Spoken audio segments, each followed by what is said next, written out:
Selamat siang Romo Andalas, nama saya Litwina Paskalia Sinta dengan NIM 013. Sekarang saya ingin mereview film His Only Son untuk UTS metode tafsir kitab suci. Jadi yang pertama, temukan kesan-kesan menarik dalam kisah Abraham ini. Yang pertama, saya merasa yang paling menarik adalah gambaran ceritanya. Sama dengan kitab suci, tapi saya merasa sebagai pemirsa muda bahwa film ini lebih gampang dicerna dan masuk pada bahasa-bahasanya anak muda. Karena jujur ketika baca kitab suci, ya saya bisa merefleksikan, tapi saya tidak punya gambaran gitu. Tapi dengan adanya film ini, jujur saya menjadi sangat terbantu banget, kayak oh ternyata seperti ini yang terjadi pada situasi saat itu. Jadi itu menurut saya yang menariknya, dan tentunya pemerannya juga sangat realistis sekali dengan gambaran orang-orang zaman dulu gitu, dengan pakaiannya juga dengan situasi pekarangan dan hutan-hutan, dan itu yang buat saya merasa itu adalah sebuah hal yang menarik dalam film ini. Terus yang kedua, apakah produser film setia secara kreatif untuk mengalihrupakan teks kitab suci?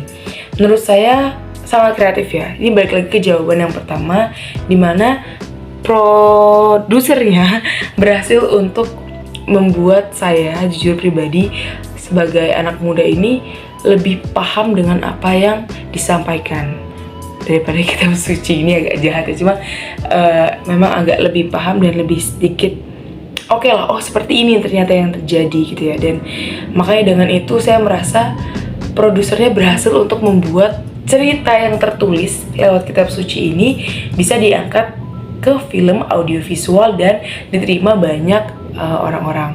Walaupun ada terjadi kasusnya harus penurunan, tapi untuk beberapa anak-anak muda, khususnya anak muda Katolik dan Kristen, mungkin senang dengan film ini. Begitu. Lalu untuk yang ketiga, bagian-bagian mana dalam film yang produser sangat setia pada teks kitab suci? Menurut saya yang paling setia sama kitab suci itu mungkin ketika si Ishaknya udah mau dikorbankan. Itu kan di situ tetap setia, kayak ya udah walaupun itu anaknya tapi tetap mengorbankan anaknya gitu. Dan juga ketika Sarah menyerahkan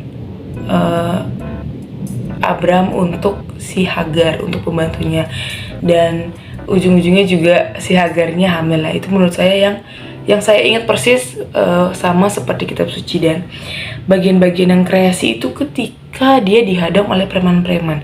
Setahu saya dalam kitab suci itu nggak ada pemeran si Ash-nya ini. Saya agak sedikit lupa juga, tapi setahu saya pemeran Ash-nya ini nggak ada dalam kitab suci dan dimunculkan dalam film. Kalau menurut saya, sosok Abraham dalam gerakan produser film ini ketika dikaitkan dengan kehidupan kita sebagai anak muda, itu lebih pada masih banyak beberapa anak muda yang seperti Abraham, tapi ada juga yang tidak. Yang saya maksud masih sama adalah walaupun apapun yang terjadi, walaupun Tuhan bilang tapi belum terlaksana, walaupun kita berdoa sebaik apapun, walaupun belum ada wujud bentuknya, tapi Abraham ini dan beberapa anak muda, masih banyak anak muda yang percaya bahwa Tuhan akan memberikan apa yang kita butuhkan, apa yang kita inginkan bila itu sesuai dengan kehendak Tuhan. Menurut saya ketika dikaitkan dengan anak-anak muda, yaitu masih banyak beberapa anak yang masih mengharapkan hal tersebut. Tapi juga memang masih ada anak muda, mungkin salah satunya saya, yang kadang gak sabar gitu dengan janji-janji Tuhan. Mungkin seperti digambarkan dalam Sarah ya. Di sini kayak dia banyak menuntut Abraham, mana janji Tuhan, tapi nggak ada. Banyak meragukan Tuhan, tapi di sini Abraham balik lagi tetap setia dengan Tuhan, tetap setia mendengarkan panggilan Tuhan, dan pada ujungnya memang itu akan terjadi walaupun mungkin membutuhkan proses yang sangat panjang. Begitu review film dari saya, Romo. Film sangat seru, sangat keren, dan saya sangat suka dengan film ini. Terima kasih telah merekomendasikan film ini. Sekian dan terima kasih.